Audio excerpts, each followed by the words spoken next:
Today's my topic is definition of rational number. Rational number.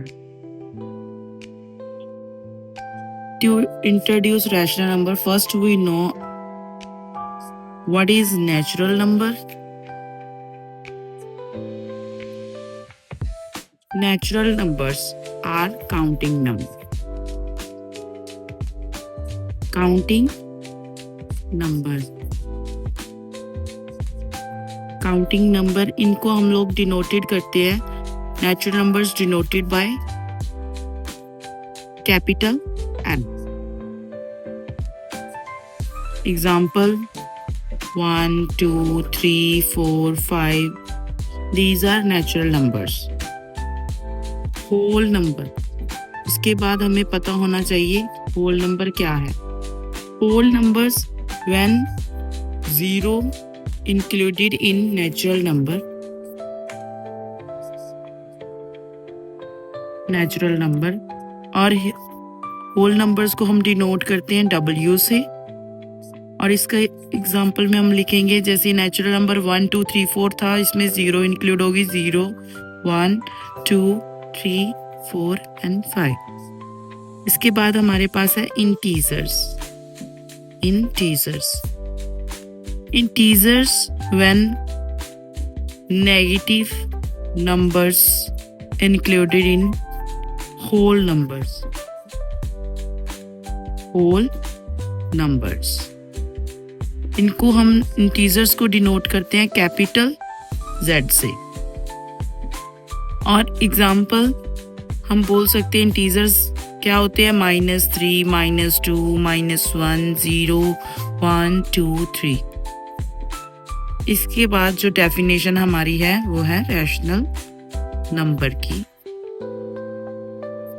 Definition जो rational numbers है, rational numbers when numbers expressed in the form, when numbers expressed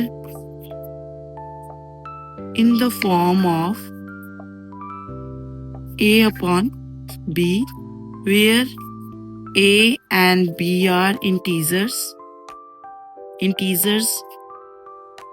and B not equal to 0. तो A और B जो है दोनों integer होने चाहिए. यानी कि इंटीजर जो है A और B इंटीजर होने चाहिए. मीन्स ये जो बिलोंग करने चाहिए इंटीजर को, जो कि इंटीजर क्या आते हैं, नेगेटिव हो सकते हैं, पॉजिटिव हो सकते हैं, 0 हो सकता है. बट डिनोमिनेटर में जो है, डिनोमिनेटर में 0 नहीं आना चाहिए. जो नीचे जो डिनोमिनेटर है वो 0 नहीं आना चाहिए. अगर 0 आया, जैसे A अपॉन B की फॉर्म में मैंने लिख दिया 2 अपॉन 0, तो ये जो फॉर्म है इसको हम, इस फॉर्म को हम लिख नहीं सकते, ये एक्सप्रेस नहीं कर सकते. This is equal to infinity. Undefined term कह सकते हैं हम इसको, अनडिफाइंड टर्म. तो अपॉन में 0 नहीं आएगा, इसको हम डिफाइन ही नहीं कर सकते. तो ये याद रखना है आपने. जिसमें हमारे पास एग्जांपल हो सकती है 2/3, 3/4, दोनों नेगेटिव भी हो सकते हैं, 5 अपॉन -7 एक्सेट्रा कुछ भी. तो यहाँ पे हम डिनोट करते हैं रैशनल नंबर को डिनोटेड बाय Q से. जो रैशनल नंबर है इनको Q से डिनोट करते हैं हम लोग. तो रैशनल नंबर जो है, आपको अगर पूछा जाता है कि 2 क्या रैशनल नंबर है, 2 इज रैशनल नंबर, तो हम लोग बोल सकते हैं यस. व्हाई? बिकॉज 2 को हम एक्सप्रेस कर सकते हैं A/B की फॉर्म में. यहाँ पे हमारा जो B है वो 0 के इक्वल नहीं है, 1 जो है वो 0 के इक्वल नहीं है. तो हम कह सकते हैं कि 2 is a rational number. Every, इसके अकॉर्डिंग अगर 2 रैशनल नंबर है तो every integer is a rational number. Every integer is a rational number. तो ये हम बोल सकते हैं. क्या 0 जो है, हम नोट में अगर कोई पूछता है हमसे, नोट में हम बोल सकते हैं 0 रैशनल नंबर है. Yes, because we write it in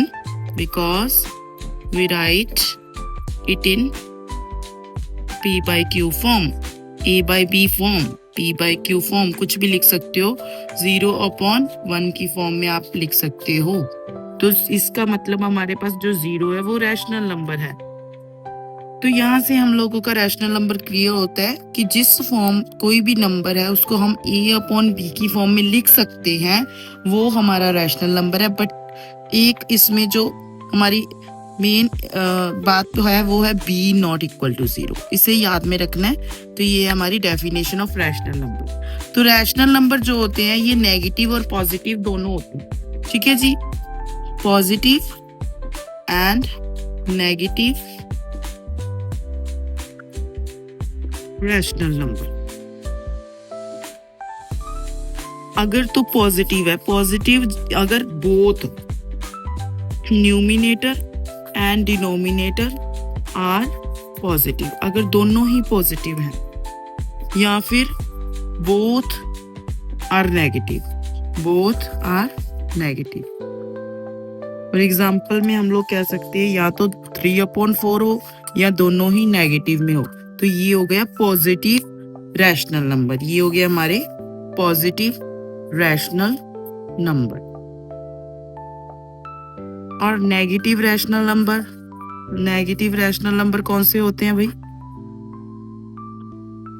अगर या तो दोनों न्यूमिनेटर डिनोमिनेटर जो है, न्यूमिनेटर और डिनोमिनेटर बोथ ऑपोजिट साइन, दोनों के क्या है? ऑपोजिट साइन है। एग्जाम्पल में -2/3 या फिर 3/-5, these are negative rational number. तो हमारे पास यहाँ पे रैशनल नंबर की definition and positive and negative rational numbers का टॉपिक जो है क्लियर है। Thank you.